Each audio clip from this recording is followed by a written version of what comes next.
IMD का कहना है कि वो डीप डिप्रेशन में कन्वर्ट हो सकता है, और डीप डिप्रेशन में कन्वर्ट होने की वजह से पश्चिम बंगाल का जो तट इलाका है, यानी साउथ चौबीस परगना का बहुत सारा हिस्सा, पूर्व मेदिनीपुर, पश्चिम मेदिनीपुर, और उसके साथ साथ ही सुंदरबन का जो हिस्सा, उस जगह में सबसे ज्यादा इम्पैक्ट हो सकता है। और सुंदरबन हिस्सा के साथ साथ ही उसका इम्पैक्ट नॉर्थ चौबीस परगना का बहुत सारे जिला पर भी आ सकता है। और उसके साथ इसका इम्पैक्ट टोटल 6 जिला के ऊपर सबसे ज्यादा देखने को मिल सकता है। पश्चिम बंगाल का, नॉर्थ चौबीस परगना, साउथ चौबीस परगना, पूर्व मेदिनीपुर, पश्चिम मेदिनीपुर, हावड़ा, हुगली, ये 6 जिला पर हाई अलर्ट जारी किया गया है। और उसके साथ साथ ही पश्चिम बंगाल का कोलकाता, और उसके साथ कोलकाता सराउंडिंग जो एरिया है, उस एरिया में भी अलर्ट जारी किया गया है।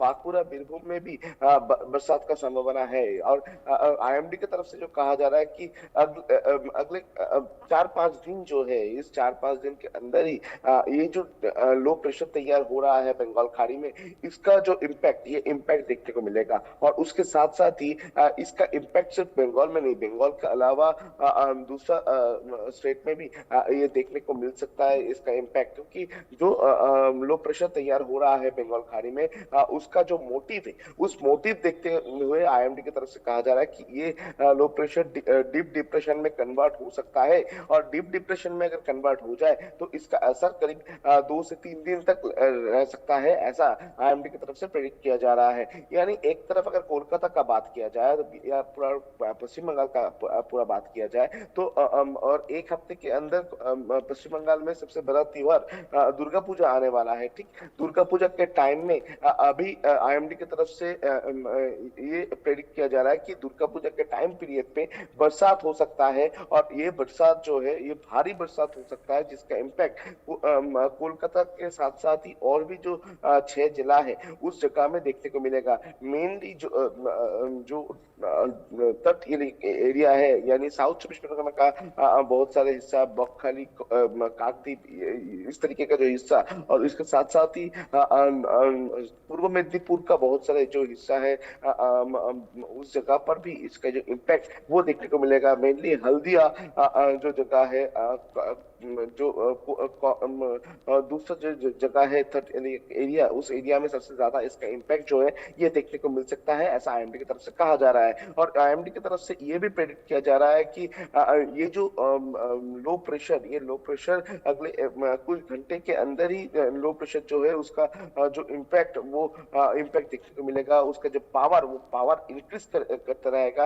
और अगर ज्यादा पावर इंक्रीज कर ले, ये ज्यादा गर्म हवा वो अंदर खींच ले, तो उसमें डीप डिप्रेशन में कन्वर्ट होने का अब चांसेस बहुत हाई है। और इसी वजह से आईएमडी की तरफ से कहा जा रहा है कि 6 जिला में जो इम्पैक्ट का बात किया जा रहा है, उसका परिमाण बढ़ सकता है, उसका इम्पैक्ट और भी 4 जिला में पड़ सकता है। और इसी वजह से 6 जिला में रेड अलर्ट, और उसके साथ साथ ही दूसरा दूसरा जो जगह है, दूसरा जो जिला है, उसमें येलो और ऑरेंज अलर्ट आईएमडी की तरफ से जारी किया गया है। और ये पूरा सिचुएशन को देखते हुए वेस्ट बंगाल गवर्नमेंट की तरफ से भी पूरा तैयारी करके रखा गया है। क्योंकि जैसे हम जिक्र कर रहे थे कि पश्चिम बंगाल में दुर्गा पूजा का अवसर है, तो अगर बरसात या तूफानी तेज हवा बहे, तो उसमें दुर्गा पूजा का जो मंडप है उसमें कोई इम्पेक्ट आए। बहुत सारी जगह पे लाइटिंग तैयार किया गया है, उसका जो इलेक्ट्रिक कनेक्शन, उसमें कोई दिक्कत ना है, उसमें से कोई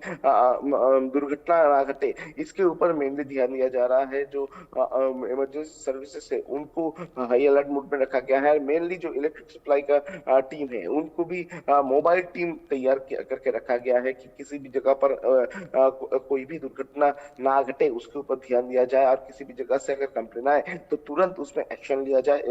ये सिचुएशन जो है, ये पश्चिम बंगाल सरकार की तरफ से तैयार करके रखा गया है। यानी अभी देखना पड़ेगा कि बंगाल खाड़ी में जो लो प्रेशर तैयार हो रहा है, इसका इम्पैक्ट कितने घंटे के अंदर देखने को मिलेगा पश्चिम बंगाल में, और पश्चिम बंगाल का कौन से जगह ज्यादा इफेक्टेड होगा। और उसको उसके साथ मुकाबला करने के लिए पश्चिम बंगाल सरकार की तरफ से क्या प्रिकॉशन दिया जा रहा है, उसका क्या इम्पैक्ट आएगा, यही अभी देखने का बात होगा। बिल्कुल, वाकई ये देखने वाली बात होगी कि क्या कुछ प्रकोप इस बार और इस मॉनसून की वजह से देखने को मिलता है। कामेश्वर, आपके पास में आऊंगी। जिस तरीके से आए दिन लैंडस्लाइड्स की घटना और बादल फटने की घटनाएं सामने आ रही हैं, प्रशासन की ओर से क्या कुछ तैयारी अब जब एक बार फिर से मॉनसून ने यू टर्न की तैयारी कर ली है? जी बिल्कुल, जिस तरीके से अगर देखा जाए हर्षा, मैं बताना चाहेंगे कि अगर पीछे दिन की हम बात करें, जो एडवर के पास जो लैंडस्लाइड हुआ, प्रशासन की ओर से जो घर पे मौजूद लोग थे उन्हें वहां से घर को खाली करा दिया गया। इसके अलावा जिस तरीके से पहले भी जहाँ पर लैंडस्लाइड हुआ था वहां भी घरों को खाली करा दिया गया था।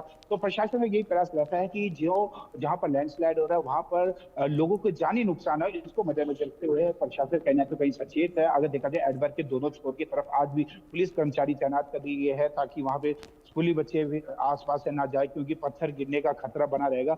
अगर देखा जाए जिस तरीके से हम रात की ही बात करें तो कुमारसैन के पास भी एक 3 मंजिला जो मकान है वो जिम्नो 2 हो चुका है। ऐसे में कई जगह ऐसे मामले आ रहे हैं जहां पर वर्षा भी नहीं हो रही है, लेकिन उसके बावजूद भी जो भवन है वो जिम्नो 2 हो रहे हैं और कहीं ना तो कहीं जो स्थिति है वो अत्यधिक जगमगाती है। अगर देखा जाए आईएमडी के अनुसार भी आने वाले 5 दिनों तक जो मौसम है कुछ क्षेत्रों में साफ रहने की संभावना जताई गई, लेकिन उसके बावजूद ही बूंदाबांदी होगी। लेकिन वहीं देखा जा रहा है हिमाचल प्रदेश में जो मानसून जाता हुआ मानसून है, लेकिन इस दौरान भी कहीं ना तो कहीं काफी ज्यादा नुकसान देखने को मिल रहा है। अभी भी जैसे देखा जा रहा है सड़क मार्ग अवरुद्ध है, प्रशासन की ओर से खासकर यही प्रयास किया जा रहा है जो सड़क मार्ग अवरुद्ध है उन्हें तत्काल प्रभाव से खोला जाए, ताकि किसान और बागवानों के साथ साथ स्थानीय लोगों व पर्यटकों को भी किसी प्रकार की परेशानियों का सामना न करना पड़े।